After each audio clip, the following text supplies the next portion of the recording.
we are going to go ahead and get started. We have some wonderful guests here today with us, and I think we're going to learn quite a bit from them.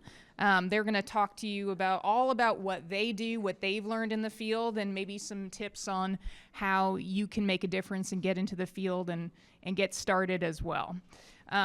So first, I'll introduce our panel. To my left here, we have Hunter Moore. He is from Bridging the Gap. He is a restoration ecologist. Next to him is Georgia Eckert, from the Kansas City Zoo and Aquarium. If you haven't checked out the new aquarium, it is wonderful, and she's the conservation manager there. We have Laura Ish, and she's the sustainability manager for the city of Overland Park. And on the end, we have JT Lane from Stantec, and he is a wildlife biologist. So they are going to go more into what they do, but I wanted to give you a good sense of who we have here, and I'm going to go ahead and get started with our questions. So the first one is very simple. We're just going to go down the line this way, and I want you guys just to introduce yourself, your role, and the type of work you do on the day-to-day related to sustainability. Thank you. Yeah, like she said, my name is Hunter, and I work for Kansas City's largest local environmental nonprofit across the metro's footprint called Bridging the Gap. And we have a few different environmental initiatives, but the program and team I specifically manage is called our Kansas City Wildlands team. And so that's kind of our nature people. Raise your hand if you like nature. You should all raise your hands. Okay, cool. This is the right crowd. So the way that we help nature be kind of more healthy and more sustainable is by incorporating community engagement to do projects like invasive species plant management and then native seed collection to kind of bring back the native biodiversity after we remove or restore an area from invasive species. And then we also help connect people and communities to the nature on public lands around them through community science projects like monarch tagging or prescribed fire or other surveys and things like that. All right. Hi, I'm Georgia. I'm the conservation manager at the Kansas City Zoo and Aquarium. Has anyone been to the zoo before? He made you raise your hand, so I felt like I had to. Excellent. So my job is pretty diversified. So I oversee all of our waste streams and sustainability efforts, as well as all of our national and international conservation programming that's protecting wild places and wild species. In a nutshell. On the sustainability side, we do everything from waste streams, so think cardboard recycling, composting, waste diversion, metal recycling, guest education about all of those things. And then we do a lot on the technical side, so we do a lot with building automation systems that are managing the efficiency of the equipment, HVAC systems that run on cool our buildings. We have a lot of buildings on our campus. Our whole campus is 202 acres, and we have a lot of special requirements, as you kind of imagine, for all the different animals that live in our awesome zoo. And so those take a lot of energy, and we try to mitigate that as much as possible. We have a pathway to net zero, which our goal is to be carbon neutral by 2050, and so I oversee that and work with our directorial staff on ways that we can hit those targets each year. And then we really work on being a place of demonstration. We see over 1 million guests a year and as a cultural attraction in Kansas City. And so we really make an effort to walk the walk as much as we can and show people how they can use sustainability in their everyday lives. That was great. Good afternoon, everyone. I'm Laura Ish. I'm the sustainability manager for the city of Overland Park. Who all's been to Overland Park before? You all better be raising your hand. You're sitting here right now. So my job is to operationalize sustainability throughout all of city's operations for the city of Overland Park, which is just a tiny job. What that means is any project, program, or policy needs to meet the triple bottom line of sustainability, which I'm hoping you're all familiar with. So it's not just environmental, but it's also socially good for our residents and the people visiting the city, and an economically good use of taxpayer dollars. So I have to look at everything from that lens. My life has been a strange one getting here. I've been through all sorts of environmental fields, which made me kind of a jack of all trades, which I think allows me to do this work. And my day is crazy. So I do everything from work on our natural resources management plan and natural resources. We were just talking about getting some honeysuckle removal done in our arboretum, all the way through managing our EV stations when they're down and checking our solar panels and making sure they're okay, to working on internal policies around LEED, making LEED certified buildings, and just generally, hey, why are the sprinklers going at noon? So it's quite a large and diverse group of things that I work on a daily basis, and it's never boring. Oh, I just was in the habit. Turn mine on, I believe. Hi, I'm JT Lane. Who all here knows about environmental consulting? Oh, okay, more than I thought would be. So my name's JT Lane. I work for Stantec Consulting. We're based out of Canada, but we've got multiple offices across the world. We have one here in Kansas City.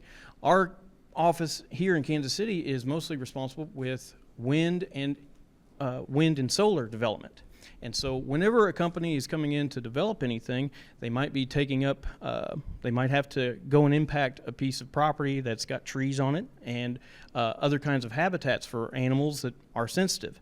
Our job is to go in and actually assess what we have, and then in order to see what we can do to hopefully avoid those interactions, or if we need to, mitigate it. And by mitigate, I mean, okay, they're going to take out this path of trees over here.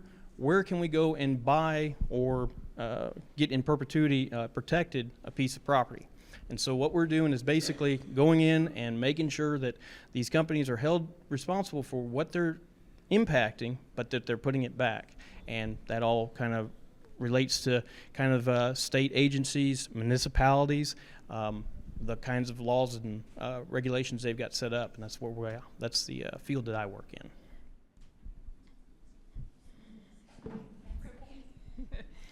Well, it seems like what I'm hearing from a lot of you is you're wearing at least several hats in what you do, but it sounds like you are very committed to what you do, and so wearing those several hats seems to suit this group well.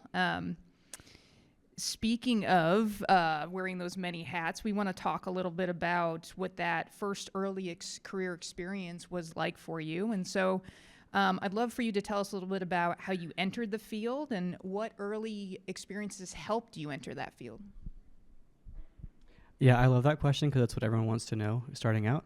And kind of what Laura mentioned a second ago, there's no in my opinion, there's no one right way or wrong way, because the more experiences you have, the more well-rounded you can be. So initially, I'm from Arkansas, which is a very natural state. And so I kind of grew up always wanting to be outside, and I didn't really play video games or live in a super populated area, so all my time was outside. So it's kind of no wonder I ended up in this field, in my opinion. But I initially went to undergrad at the University of Central Arkansas. I didn't really know what I wanted to do because I was a first-generation college student.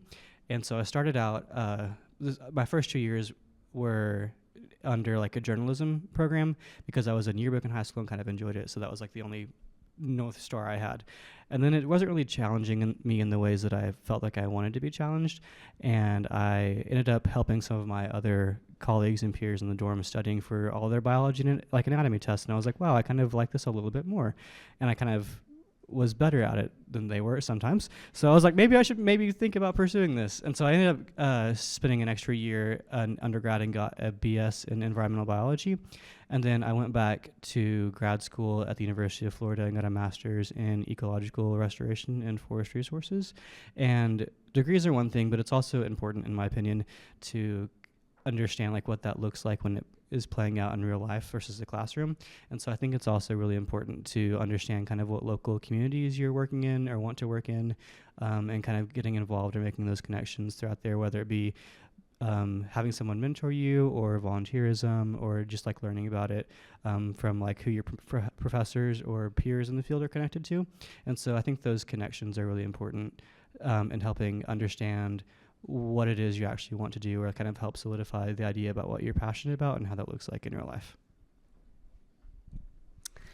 So I took a very odd path probably to sustainability. I grew up in Idaho, and so I too spent a lot of time outside. Idaho is the number one whitewater state in the country, if you know anything about whitewater rafting and fly fishing and all the things. So I spent majority of my time outdoors. I have loved zoos since I was very little, so I knew I wanted to be involved in a zoo in some capacity. I thought I wanted to be a veterinarian, but that was not correct. So I volunteered as a young person at my local zoo for many years, and then I have a degree in animal science and biology, and I was a zookeeper for a decade before I was in this role. So I primarily worked with marine mammals, and so I took care of polar bears and penguins and stingrays and fish and trumpeter swans and all sorts of fun things. And the reason I got more involved in conservation and therefore sustainability, I had always loved conservation. I did a lot of work with polar bear education and conservation in Canada through the zoo, and we have conservation and sustainability tied together in our organization because most of the time to conserve a species or a place is through sustainable actions. And so we tie those together, and particularly through our education. So this position does both of those things, and it seems like the right fit for me. I moved over 3 years ago to this role. All right. Okay, so I grew up in Shawnee, local here. I started my career back as a very young Gen X child whose parents sent out the door as soon as I got home and said, don't come back till it's dark. So I did also spend a lot of time outside. But what I noticed, I'm old, so back when Shawnee was still very much growing, I had a drainage ditch behind my house, and that drainage ditch had fish and crawdads and frogs in it. I used to play with those when I was a kid. By the time I was a teenager, the city had grown because of runoff from streets and things like that. There was nothing except oil in that drainage ditch anymore.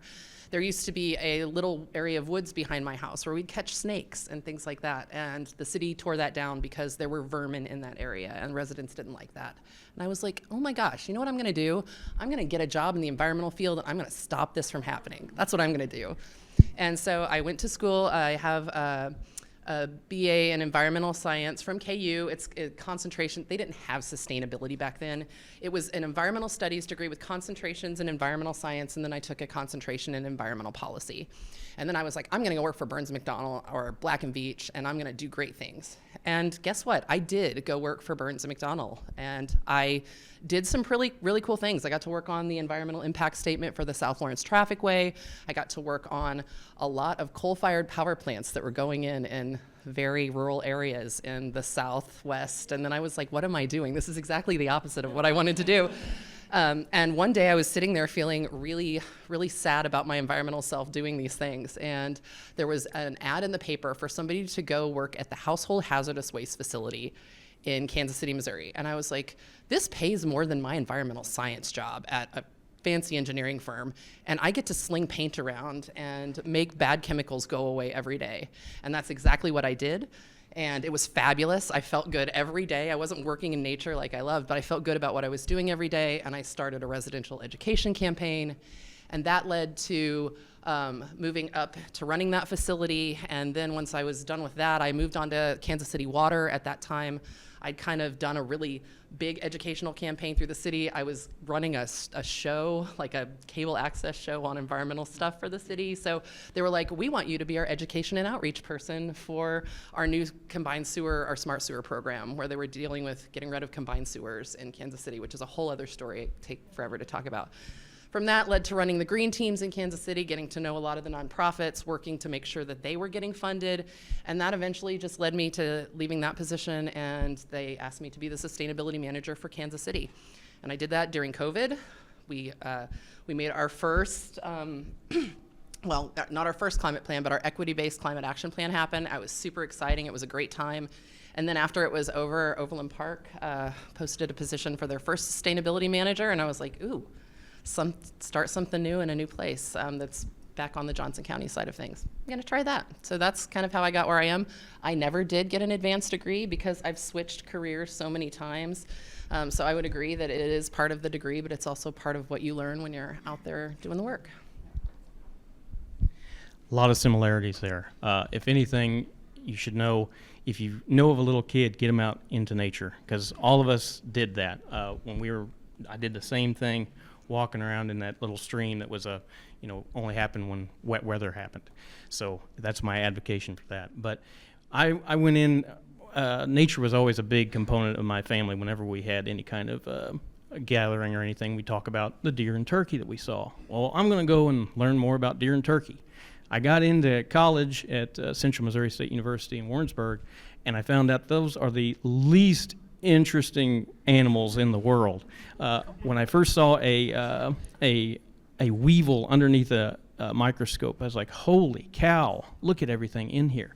And it really kind of opened up my eyes to the microcosms that we've got in the world. And so I really got into insects, and I was pretty sociable, and I had a pretty good friend that went into grad school, Missouri State University in Springfield, and studying bats. And I didn't know what I wanted to do when I was graduating, and so just know this: if you're out there and you're feeling like, I don't know what the heck I'm going to do, yeah, it happens. Hopefully somebody comes up and says, hey, you want a job? I'm looking for somebody to take over the bad stuff I got to do down here. And I said, sure. And I went down there, and I was like, yeah, I really want to study insects. And he said, well, that's great. The grad professor, he said, that's great. We want you to do that. But where the money is bats. And so I then became a bat biologist right then and there. Bit of bat biologist. We were doing surveys for winter bat activity and all this kind of stuff. In the summertime, we were lucky enough to be approached by wind energy companies. If you don't know anything about wind energy, it's great, but also it's got a problem that it attracts bats to it, and bats are getting taken out. And so there's a big thing about knowing what kind of bats you've got and what kind of activity is going on. We were in grad school. It just happened to be that my professor knew the people to talk to. We then got into it, and consultants were talking to us, and they said, hey, you're kind of decent at this. You want to come and work for me? And I went and worked at a consulting right out of grad school. Enjoyed it, but you've got those issues that you run into, and it kind of is like, I'm not really being a biologist in here. And I went and worked for Missouri Department of Conservation and really got into the field and was really enjoying being out in nature and everything. And then after my 80th meal of ramen in a week, I said, I got to do something a little bit better because I wasn't a professional yet. And so went back into consulting, and I've got my permit for actually handling endangered bats and really nationwide work. And that's where I've been at for the past 10 years now. Thank you. Yeah, thank you, JT. So what I'm hearing a lot of, which is wonderful, is you're out there networking, you're meeting people. People are coming up to you, they're offering you opportunities or letting you know of opportunities. So I want the group here today to really think about that as well. You have wonderful professors here that probably have some great connections, in that field and are passionate about the field. You're going to get a chance to network a little bit with these folks as well. So just keep that in mind of how important that is and what kind of doors that can open. We are going to start with JT on this next one here. We talk about, especially in the Career Development Center, skills. What skills do you need to be successful in your career? And sometimes it's more obvious when we're talking about a technical role. You need to know how to code or whatever it is. To be in sustainability, what skills or backgrounds are kind of most valuable for you in your careers, and what would you kind of say to these folks about what you should be learning now or what skills you should be growing now? Yeah, that's great. Well, for my background, I became a specialist. I really knew my bats, and that luckily, unluckily, they were getting hurt, and so I was able to say, well, I know about them, and I can be plugged into this kind of stuff. Knowing your animal, knowing what you really want to be doing, if you can focus in on that, you can gather all kinds of other skills that come along with that. One of the things that I want to make sure of, and touched on it, is that that coordination with other folks. Really knowing how to work with other people. Talking about, one of the things is I'm a specialist. I'm not really good with tracking budgets and actually getting the jobs and everything. Knowing how to talk to those people, like, this is what I can do. Can you help me track that kind of stuff? I'm not trying to say don't learn that or anything, but there are people here that are here to help you. And when you become part of groups and everything like that, it's if you can focus on what you're really good at and And doing that, you can have your team help you. And if anything's been proven in the past year or so, we need all the support we can get. Oh my gosh. Okay, just the opposite. So and I'm a generalist. So I wanted to be a specialist. I just couldn't ever figure out exactly what I wanted to specialize in. And I'm still like, do I want to go into restoration ecology? So like there's always a constant change of what's important to do. But for me, one of the biggest skills, and I don't know if you have the class here, but a systems ecology or an environmental systems class was probably the best thing that I ever did, because when you're specialized, you're looking at one thing. But when you're doing sustainability work on a large scale in a city or for a big company, you have to be looking at everything it's affecting at all times. So if we're doing a project on streetlights, I've got the police and fire over here that want those to be really, really bright. I've got the health specialist telling me we don't want 4,000 Kelvin lights. I've got the environmentalist saying we need dark sky. We can't even have these lights. And then I've got our budget people saying LEDs are expensive.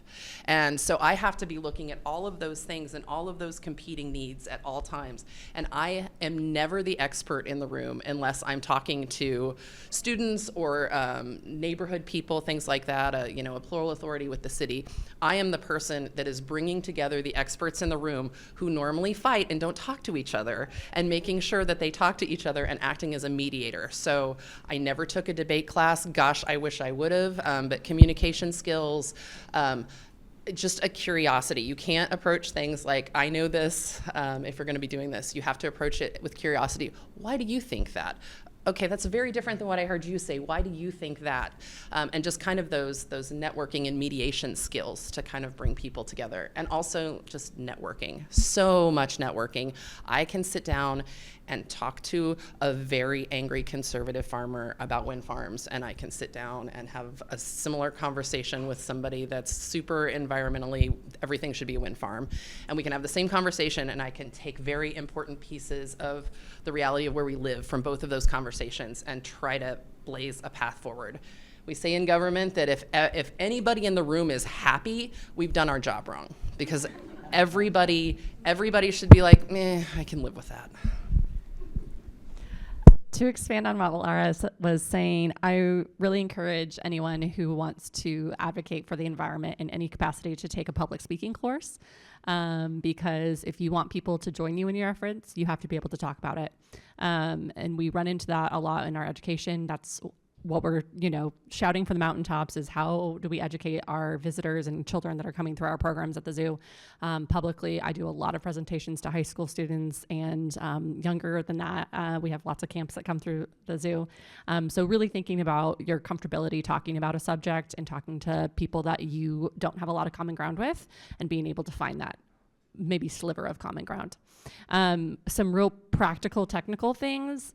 I would be very familiar on what greenhouse gas inventories are, where they come from, what scope 1 and 2, 3 are. Being able to have that kind of technical lingo is really helpful. We are up here and we all function in the kind of the same space, and we're all kind of doing the same things in different avenues, and it's really helpful to speak the same language. In that same vein, I would encourage everyone to never stop learning. The sector that we're in changes rapidly. There's always a new breakthrough. There's always a new technique. There's always new, how are we sequestering carbon and all these different things, and there's new technology. So you cannot stay static. You have to be able to be adaptable and pivot at all times and continue to learn and see what's on the next horizon, because it could be the thing that you're waiting for. I agree with all of you very much. I think that a lot of times when you are looking at sustainable careers or, positions in the STEM field, it has sort of a, not quite the creative reputation as other career fields, but because it's so flexible and things change and shift all the time, it's important to be adaptable and understand that there's always room to learn something from someone else. And that allows for a lot of creative decision making or creative sustainability leadership. So I wanted to plug that too, because a lot of times people get pigeonholed into this field and don't think there's a lot of room for expression or creativity, but it's equally as important here as it is in any other job field. And I also think it's really important to remain curious, like the other panelists have said. In all of our job descriptions, for example, one of the required kind of requirements is like it says permanent curiosity about environmental issues, because that's a really big skill that's like pretty much required, should be required in my opinion, for any job in the sustainability or just broader STEM field too. And then of course technical skills always help boost your resume, so things like GIS work or inventory work or monitoring are always really attractive to employers, or kind of build your skill set too. Yeah, thank you. That was great. We talked, I heard the group say environmental systems, public speaking, greenhouse gases, knowing the lingo. We talked a little on those technical skills just a minute ago. The next question here relates to technology and AI, the big buzzword in 2026. So how are data, technology, and AI being used to advance sustainability efforts? Yeah, so I'll talk a little bit more about GIS first, since that's where I just ended off on. That's a really powerful and somewhat scary tool if you're unfamiliar with it, because it's a whole thing. But it's a really flexible tool in terms of like telling your story, because if you have a good map or good spatial data, you can show literally anybody, even people who aren't in the STEM field or don't have a lot of background knowledge, like the public, or people above you who are making decisions with the budgets and money, and like council people, things like that. So having a way to tell your story through visuals using GIS, like really good GIS data, is a really powerful tool. Bridging the Gap is a smaller local nonprofit, so we don't have any AI applications at the moment. So I can't really speak on that, but the zoo is bigger than Bridging the Gap, so maybe you use it a little bit, I don't know. We don't currently use it for sustainability programs or anything like that I know of. I would say the most technologically advanced platforms that we're using right now is monitoring our building automation systems.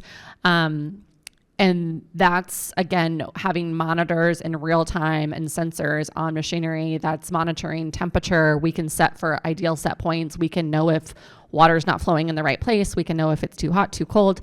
And I can look at that from a digital platform, and we can quickly and efficiently make changes to those buildings or know if something's wrong. Again, we're taking care of a lot of animals that are critical, that we need to know if those things are not within their set parameters. So that's mostly how I interact with technology every day. But I would also say on that line of communication, storytelling, we're switching to a lot more digital platforms, less static signage, really embracing like the video era, right? I feel like everything that we consume through communication is through a video of some sort. So we're really trying to meet the moment as far as how do we embrace that versus dig our heels in, because we want to be able to communicate our story and use it to the best of our ability. We use Zoom and all the great things every day to communicate with partners around the world. I'll have a phone call with somebody in Africa and somebody in England and Australia, and that technology is really useful for us because it enables us to spread our message of sustainability and conservation well beyond our gates. So I use that mostly every day. Gosh dang it.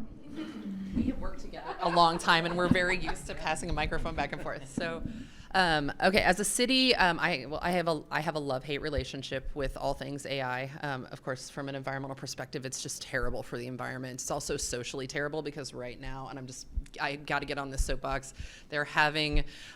We as residents, our electric bills are going up to fund the electric infrastructure that are making these things happen. It's just terrible. So, but also on the other side, being able, as an environmental person who is very used to getting large sources of data from all over the place, to be able to quickly consolidate and look through that data is kind of a game changer. Especially building automation of our systems, I can literally ask our systems internally, hey, what facility is using more energy than it did this time last year and why?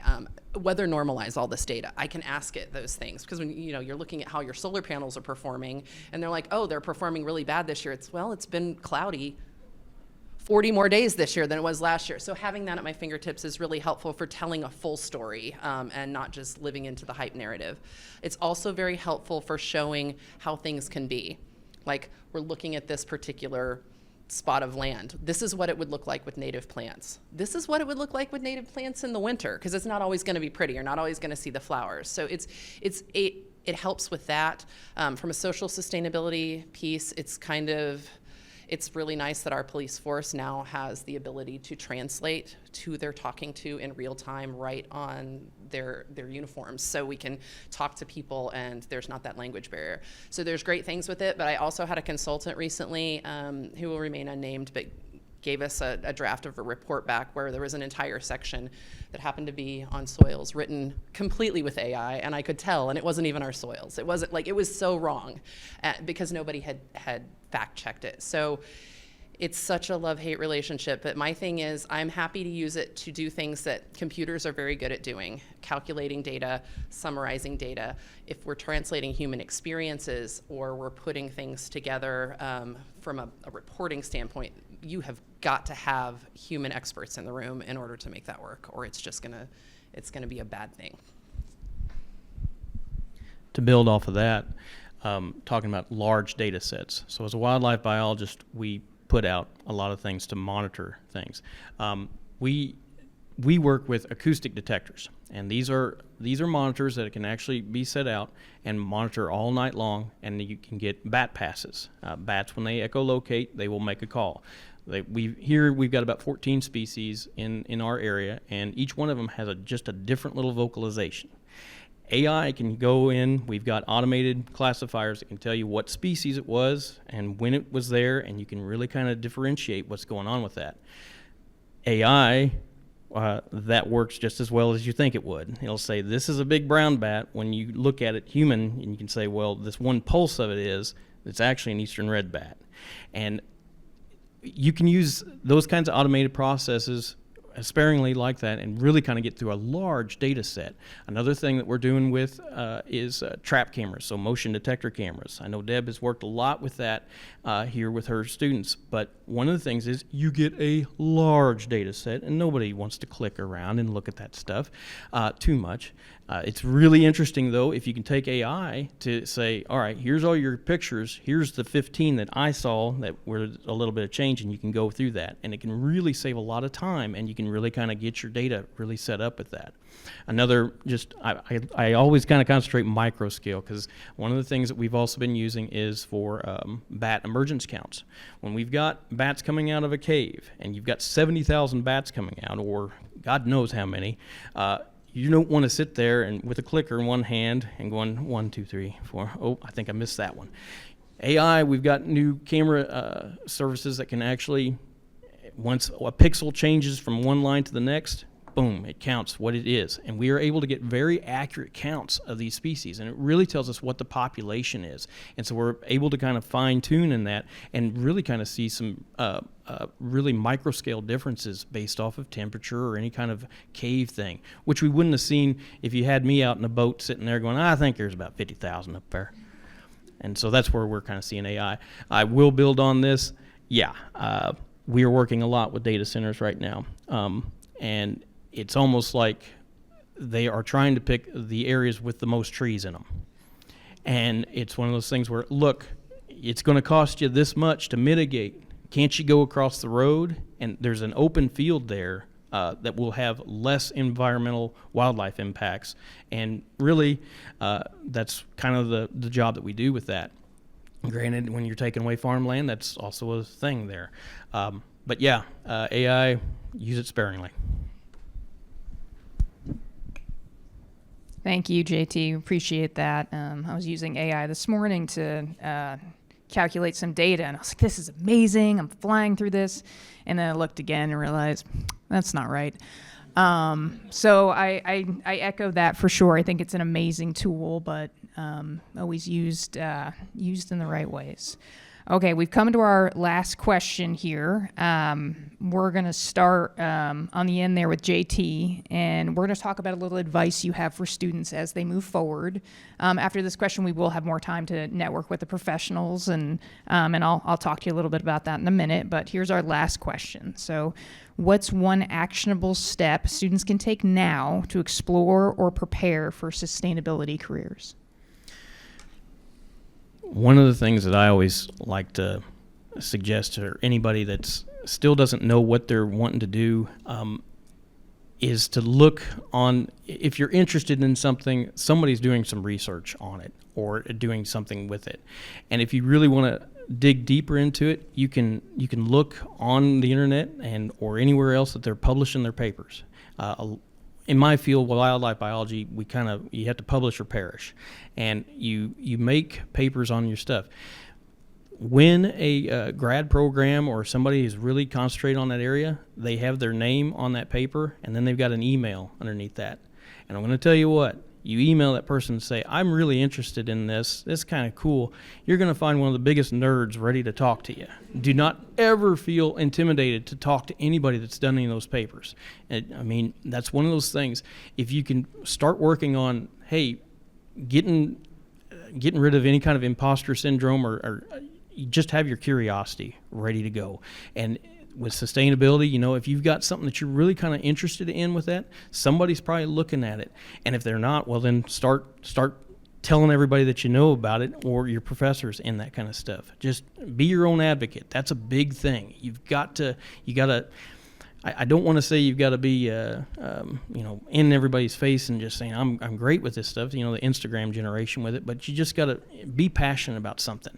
And if people know that you do something with that, they're going to say, hey, I saw this over here. You might want to talk to them. And it's just, you collect your sources and stuff. That's what I got. Oh, this is really hard. Well, and I only say that because where I'm at, there's just so many different entry points to it. The thing I did want to make sure I said today was there are so few sustainability manager jobs. I mean, there's more and more every day, but everybody can make a difference in the field they love by bringing sustainability into whatever company they go into. Because a lot of times companies that haven't thought about it, or companies that are too small to think about it, or companies that maybe have a big sustainability manager, but you're in the field office in Chicago, you're going to be that person that moves them forward, because all it takes is one person with passion to change a whole organization. I talked to people before about back when we were doing product stewardship for household hazardous waste. One of the things we're trying to do is get people to stop using so much packaging. The way you get producers to stop using packaging, you get Walmart to say, we're not going to accept things shrink wrapped anymore. And all of a sudden, the entire industry changes, because Walmart is a huge piece of the industry. So if whatever you can do can make your company money, whatever that company might be, if you can look at it and say, we're going to save money by composting, or we're going to save money by switching to LED light bulbs that maybe you guys haven't thought about.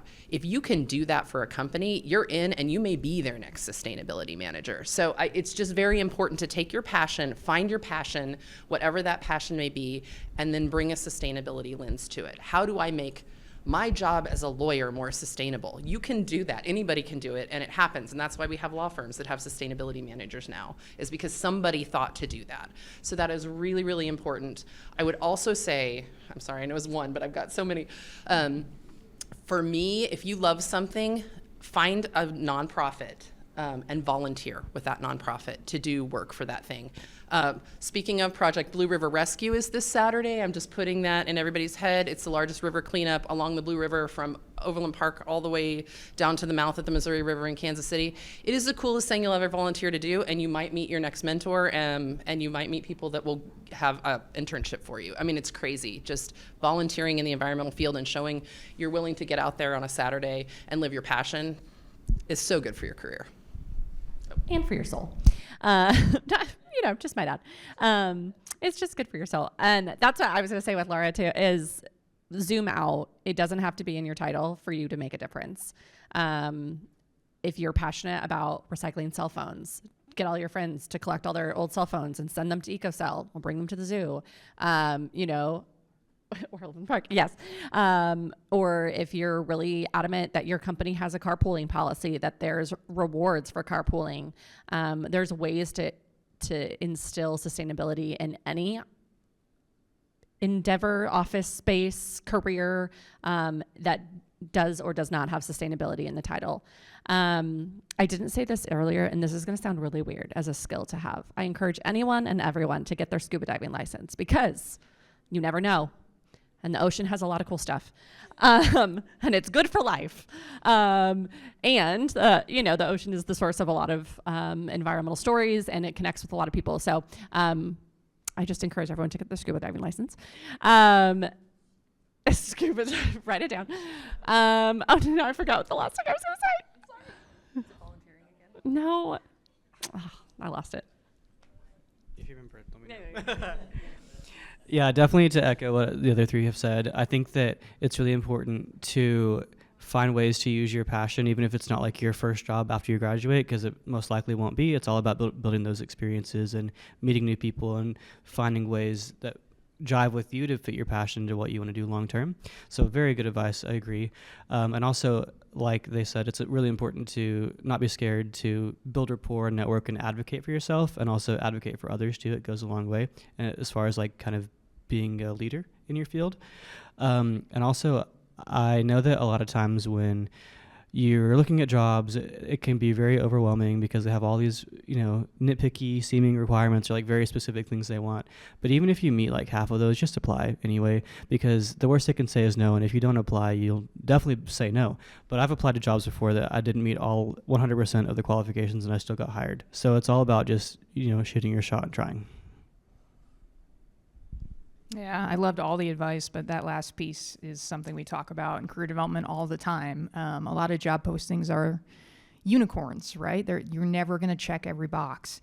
If you check half of them, well, half a unicorn sounds great, right? And so that's just something to keep in mind. Thank you to Georgia, Laura, JT, and Hunter for being here with us today. What I'm going to do is I'm going to have them move over to a few of the high top tables over there, and that's going to give you an opportunity to go talk to them and ask them more specific questions. We also have an academic counselor here with us today. Chad in the back there, thank you. If you have questions about, programs, and I'm sorry, and Dan as well. Sorry, yeah. There's no coming back from that. So Dan and Chad are here with us today. And so if you have any questions about transfer, about what courses maybe you could take that relate more to sustainability and how that's going to maybe come into play as you look to pursue your bachelor's and beyond JCC, they are here for you. So we're going to break here for a minute. Feel free to take advantage of the catering, and our folks will meet you over at those tables, and you'll be able to ask questions. So let's give our panel a round of applause, please.